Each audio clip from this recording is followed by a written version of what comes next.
അപ്പോൾ നിങ്ങൾ തംബ്നെയിലിൽ കണ്ടതുപോലെ തന്നെ ഇന്നത്തെ എൻ്റെ വീഡിയോ എന്ന് പറയുന്നത് കുക്കിംഗ് ഫോർ ആ കൊളംബിയൻ ഗസ്റ്റ്സ്. അതായത് ഞങ്ങൾക്ക് ഇന്ന് 2 ഗസ്റ്റ് ഉണ്ട്, ഹസ്ബൻഡ് ആൻഡ് വൈഫ്. അതിൽ ഈ ഹസ്ബൻഡ് എന്ന് പറയുന്ന വ്യക്തി എൻ്റെ ഹസ്ബൻഡിൻ്റെ കൂടെ അവർ ഒരേ ഓഫീസിൽ ഒരേ ഡിപ്പാർട്ട്മെൻറ്റിൽ വർക്ക് ചെയ്യുന്നവരാണ്. ഈ കൊളംബിയൻസ് എന്ന് പറയുമ്പോൾ ബേസിക്കലി അവർ സൗത്ത് അമേരിക്കൻസ് ആണ്. നമുക്കറിയാമല്ലോ, കൂടുതലും വെസ്റ്റേണേഴ്സിന് അവർക്ക് ഒത്തിരി സ്പൈസി ആയിട്ടുള്ള ഫുഡ് കഴിക്കാൻ പറ്റത്തില്ല. അങ്ങനെ ആലോചിച്ചപ്പോഴാണ് എനിക്കൊരു ഐഡിയ തോന്നിയത്, എന്നാൽ പിന്നെ ഇടിയപ്പം ഉണ്ടാക്കിയാലോ എന്ന്. അതാകുമ്പോഴേക്കും സോഫ്റ്റും ആയിരിക്കും. അതുപോലെ ഇടിയപ്പത്തിൻ്റെ കൂടെ കറി എന്തെങ്കിലും കൊടുക്കുന്നതിന് പകരം പാലുണ്ടാക്കാമെന്ന് വിചാരിച്ചു. അപ്പോൾ ഇടിയപ്പവും പാലും, പിന്നെ അത് കൂടാതെ വേറെ ഐറ്റംസൊക്കെ ഉണ്ടാക്കുന്നുണ്ട്. എന്നാലും ഇതൊരു സൈഡ് ഡിഷായിട്ട് ഇടിയപ്പം കൂടെ വയ്ക്കാമെന്ന് വിചാരിച്ചു. ഞാൻ ഈ പാലെന്ന് പറഞ്ഞത് തേങ്ങാപ്പാലാണ് കേട്ടോ, പശുവിൻ്റെ പാലല്ല, തേങ്ങാപ്പാലാണ്. അപ്പോൾ ഇവിടെ ഗ്രേറ്റഡ് കോക്കനട്ട്സ് അവൈലബിൾ ആണ്. അതുപോലെ തന്നെ നമ്മുടെ സാധാരണ തേങ്ങയൊക്കെ ഇവിടെ അവൈലബിൾ ആണ്. പക്ഷേ ഞാൻ കൂടുതലും ഗ്രേറ്റഡ് കോക്കനട്ടാണ് പ്രിഫർ ചെയ്യാറുള്ളത്. പക്ഷേ ഞാൻ തേങ്ങാപ്പാൽ ഉണ്ടാക്കാൻ വേണ്ടിയിട്ട് റെഡിമെയ്ഡ് ആയിട്ടുള്ള പാല് തന്നെയാണ് വാങ്ങിയത്. അത് ചട്ടിയിലിട്ടിട്ട് നമ്മൾ സാധാരണ ചെയ്യുന്ന പോലെ ഏലക്കയും പഞ്ചസാരയൊക്കെ ഇട്ട് റെഡിയാക്കി എടുക്കുകയായിരുന്നു ചെയ്തത്.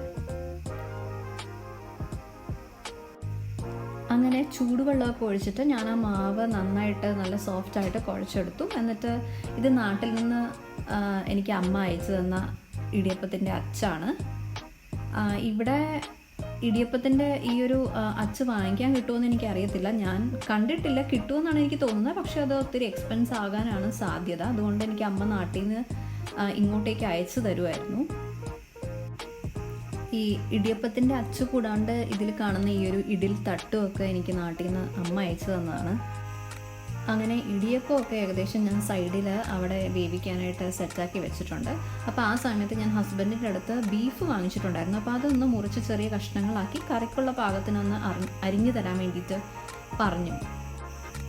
അപ്പോൾ പുള്ളി അത് പീസാക്കിക്കൊണ്ടിരിക്കുകയാണ്. അപ്പോൾ ആ സമയത്ത് ഞാനിവിടെ ചിക്കൻ ബിരിയാണി ഉണ്ടാക്കാനായിട്ടുള്ള ഒരു പ്ലാനായിരുന്നു. അപ്പോൾ അതിന് വേണ്ടിയിട്ടുള്ള സവാളയൊക്കെ അരിഞ്ഞ് നേരിയ നേരിയ കഷ്ണങ്ങളാക്കിയൊക്കെ വയ്ക്കുമായിരുന്നു.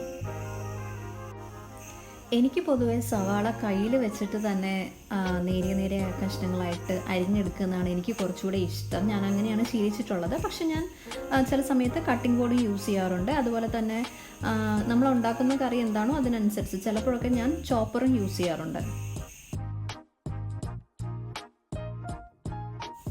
അങ്ങനെ ഞാൻ സവാളയൊക്കെ അരിഞ്ഞിട്ട് അതിന് 2 സെറ്റായിട്ട് മാറ്റി വെച്ചു. അതിൽ ഒരു സെറ്റിൽ ഞാൻ ഉപ്പൊക്കെ ചേർത്തിട്ട് വറുത്തെടുക്കാൻ വേണ്ടിയിട്ട്, നമുക്ക് ബിരിയാണിക്ക് ഗാർണിഷ് ചെയ്യാൻ വേണ്ടിയിട്ടും അതിൻ്റെ ഇടയ്ക്ക് റൈസിൻ്റെ കൂടെ ഇടാൻ വേണ്ടിയിട്ടും അങ്ങനെ ഒരു സെറ്റ് മാറ്റി വെച്ചു.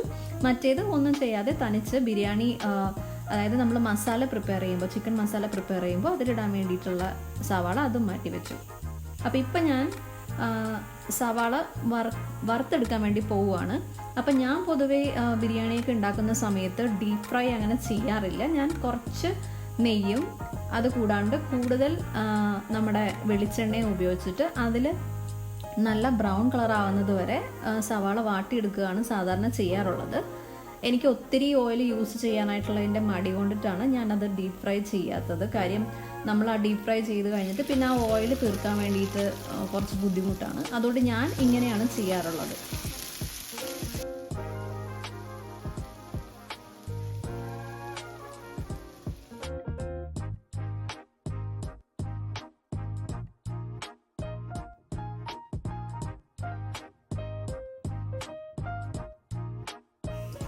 സവാളയൊക്കെ റെഡിയായി വരാനായിട്ട് എന്തായാലും കുറച്ച് സമയം എടുക്കും. അപ്പോൾ ആ ഒരു സമയത്ത് ഞാൻ വിചാരിച്ചു ചിക്കൻ്റെ ഒരു ഡിഷ് ഉണ്ടാക്കാമെന്ന്. അപ്പോൾ അതിന് വേണ്ടിയിട്ട് ഞാൻ കുറച്ച് ഉപ്പും മഞ്ഞളും ചിക്കനിൽ പുരട്ടി വെച്ചു. അപ്പോൾ ഇത് ഒരു വളരെ എരിവ് കുറവുള്ള ഒരു ഡിഷാണ്. ഇത് നമ്മൾ ഉണ്ടാക്കുന്ന ചിക്കൻ കറിയും അല്ല, ചിക്കൻ കുറുമയും അല്ല.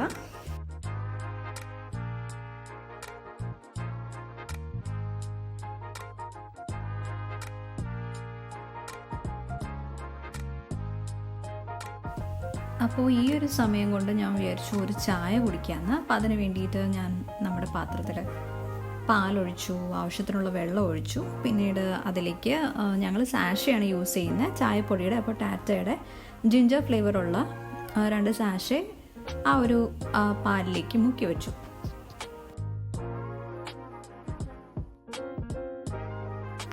എനിക്ക് ഈ ഒരു പാക്കറ്റ്സ് പൊട്ടിച്ച് അങ്ങനെ തന്നെ പാലിലേക്ക് ഇടുന്നത് അത്ര ഇഷ്ടമല്ല. ഞാൻ ഇങ്ങനെയാണ് കൂടുതൽ പ്രിഫർ ചെയ്യുന്നത്.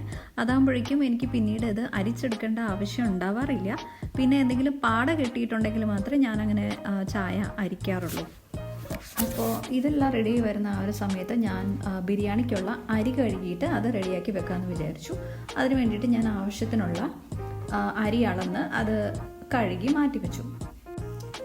ഞാൻ ബസ്മതി അരിയാണ് ഇതിന് വേണ്ടിയിട്ട് യൂസ് ചെയ്തത്. സാധാരണ ബിരിയാണിയൊക്കെ ഉണ്ടാക്കുമ്പോൾ കീമ റൈസ് യൂസ് ചെയ്യുന്നതായിരിക്കും കുറച്ചുകൂടി ടേസ്റ്റ്. പക്ഷേ എൻ്റെ കയ്യിൽ എനിക്ക് കീമ കിട്ടിയില്ല.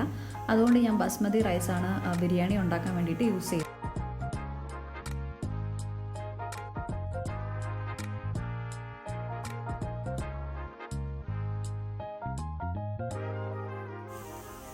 അങ്ങനെ അരി ഇടാൻ വേണ്ടിയിട്ട് വെള്ളം ഞാൻ തിളപ്പിക്കാൻ വെച്ചു. അപ്പോൾ ഈ സമയത്ത് നമ്മുടെ ഇടിയപ്പമൊക്കെ റെഡി ആയിട്ടുണ്ടായിരുന്നു.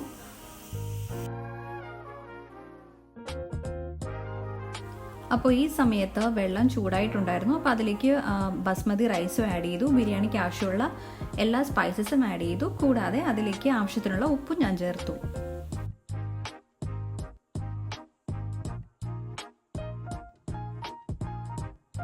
അടുത്തതായിട്ട് ഇതിലേക്ക് ഞാൻ ആവശ്യത്തിനുള്ള നെയ്യും കൂടെ ആഡ് ചെയ്തു.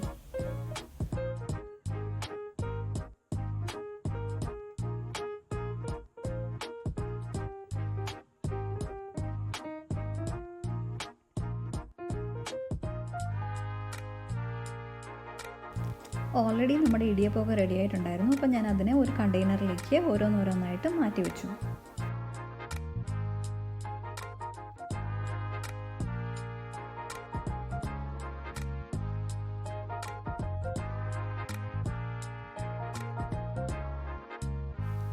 അപ്പോൾ ഈ ഒരു സമയം കൊണ്ട് എൻ്റെ ചായ തിളച്ചിട്ടുണ്ടായിരുന്നു.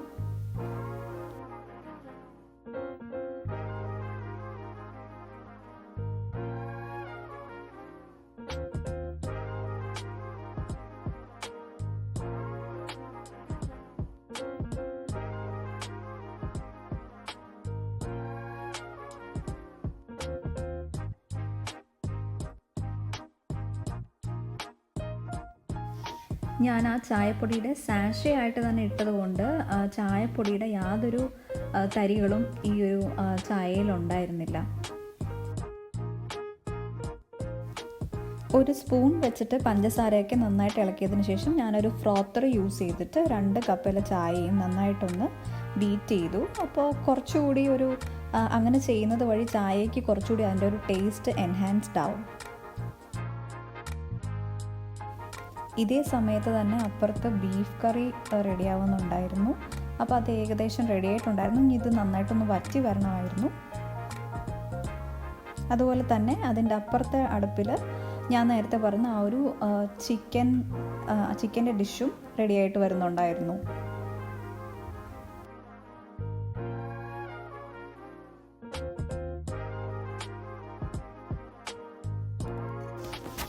അങ്ങനെ ബീഫ് വരട്ടിയത് റെഡിയായി. അതിനെ ഇപ്പോൾ ചട്ടിയിൽ നിന്ന് ഞങ്ങളൊരു പാത്രത്തിലേക്ക് മാറ്റി വെച്ചു.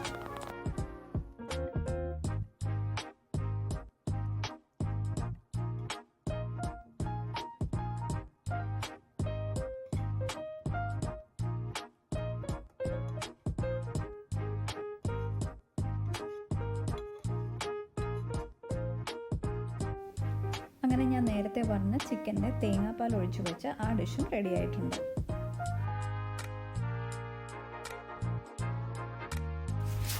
അതേസമയം ബിരിയാണിയുടെ റൈസും റെഡിയായി കഴിഞ്ഞിട്ടുണ്ടായിരുന്നു.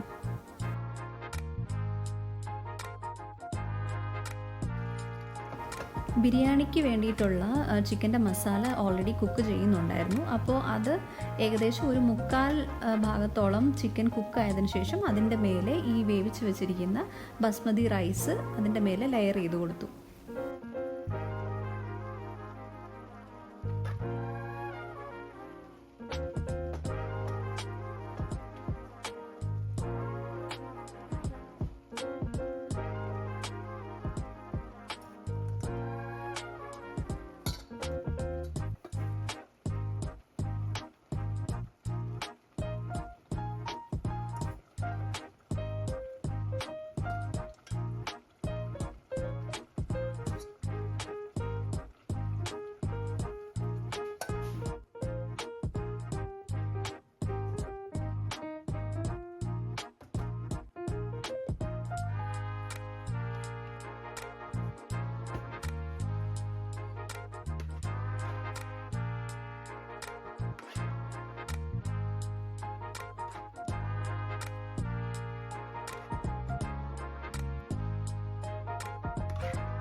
അപ്പോൾ ഇതെല്ലാം കൂടാതെ ഞാൻ ഓംലെറ്റ് കൂടെ റെഡിയാക്കിയിട്ടുണ്ടായിരുന്നു.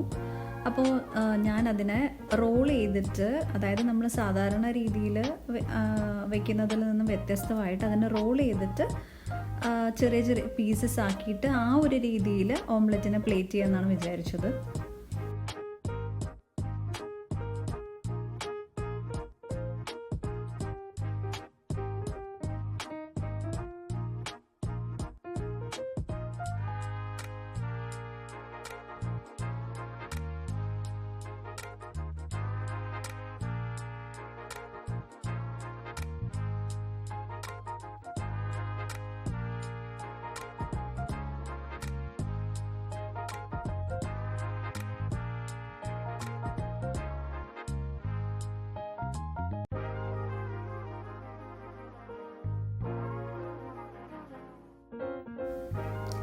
അങ്ങനെയെല്ലാം ടേബിളിൽ സെറ്റ് ചെയ്തു. അപ്പോൾ ഇടിയപ്പം ഉണ്ട്, ഇടിയപ്പത്തിന് പറ്റിയ തേങ്ങാപ്പാൽ, പിന്നെ എരിവ് കുറഞ്ഞ ചിക്കൻ കറി, ഓംലെറ്റ്, ബീഫ് ഒലത്തിയത്, പിന്നെ ചിക്കൻ ബിരിയാണി, അതിൻ്റെ കൂടെ ഗാർലിക് നാനും പിന്നെ ഡിപ്പും ഉണ്ടായിരുന്നു.